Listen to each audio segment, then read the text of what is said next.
So what are some common challenges that flat roofs and people, living under flat roofs face in some of these condos and HOA commercial properties?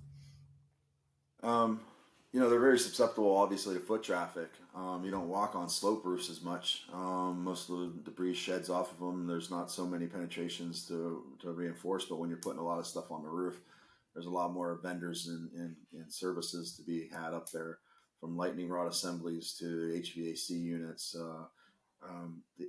in heat stacks, stuff like that, grease stacks that come out of restaurants. So if you have any kind of a restaurant on there and you have a roof vent over it, tends to have the grease come out on top of the roof as well. So that's foot traffic and equipment damage is what I'm trying to talk about. Heat stacks that can actually um, burn the surrounding material.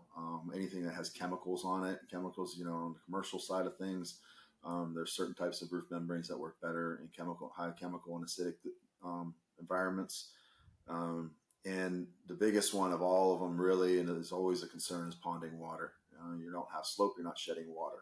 So especially down Southeast Florida, we get a lot of water really fast. It dumps down. So maintaining that drainage, a positive drainage. Positive drainage is anything that flashes off within 48 hours. So if it's still on the roof after that, I mean, in dry conditions and premium dry conditions, then it constitutes ponding water. And not all membranes are warranted under ponding water. They're not designed to withstand ponding water. Some of them are. So you have to know what your substrates are, what your options are.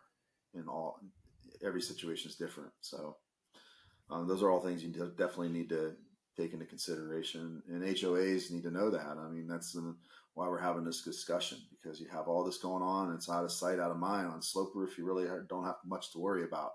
But anywhere we have slope running into a flat, like on your back porches in a lot of these multi-residential facilities, homes and communities, and they're out of sight, out of mind, and they don't realize how much is actually sitting on that roof and damaging the roof. So it's all stuff they got to maintain and keep an eye on. Yeah, For sure. that's so true. Especially if people are trying to like make a livable, usable space out of it too. Never know. Yeah, and a lot of it, a lot of things. Since I just wanted to add randomly, it's not so random though. It just came to mind. I didn't have a note on it, but knowing it's a challenge to know residents, know enough about the roofing to even know what you really need.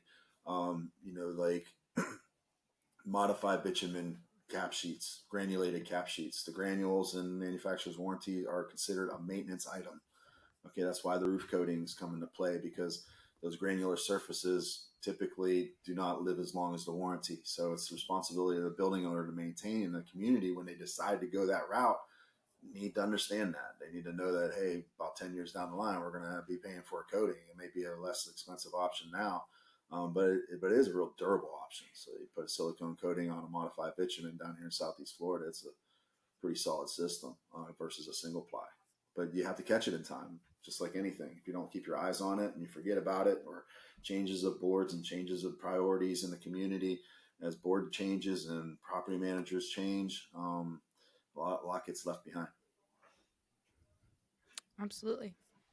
Totally. Okay, so you kind of touched on this a little bit, but why is regular maintenance so crucial for flat roofs? And maybe what is that regular maintenance that needs to be done? Yeah, a lot of the warranties don't, flat roofs always have to be tied into something pretty much. Yeah. Very rarely is it just the roof and nothing else it's touching.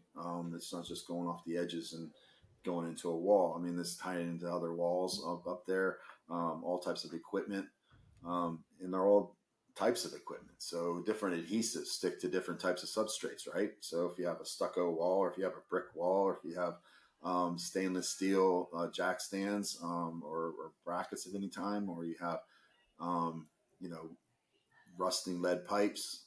These types of things require different sealants, and not all sealants are covered under warranty either. You have to maintain that's why maintenance is required in a lot of the manufacturer's warranties. And why people buy roof systems and don't realize this, it's really amazing how many people don't know that. You can't buy a car and not get not do the oil changes. I mean, you're going to void your warranty, right? I mean, you don't just drive it for 100,000 miles and never change the oil.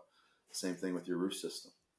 And I know we beat this over the head in the industry over and over and over time, but somebody's listening to this right now that's never really even thought of it that way. Yeah. So that's why it's important to have the conversation. Like I said, different types of membranes have different types of things covering their warranties. And also, if you made a modification to a space and they put in a restaurant or, a vent stack on your TPO system that is not designed to hold up to grease and chemical like a PVC or an alloy. So that can be a problem. So you have to kind of prepare for that. Even your modified bitumens can be chewed up pretty bad by grease. Silicone can help prevent that, but if the modified's already got the grease in it, silicone's not going to stick to it. So all these things that's why and like I just said it too about the changing of management, changing of boards. Priorities change. People's different levels of experience come into communities all the time. If your roof needs answers, subscribe now to the AskARoofer Podcast. We've got your questions covered, one episode at a time. Go to AskARoofer.com to submit your questions and learn more. Stay tuned and keep those questions coming.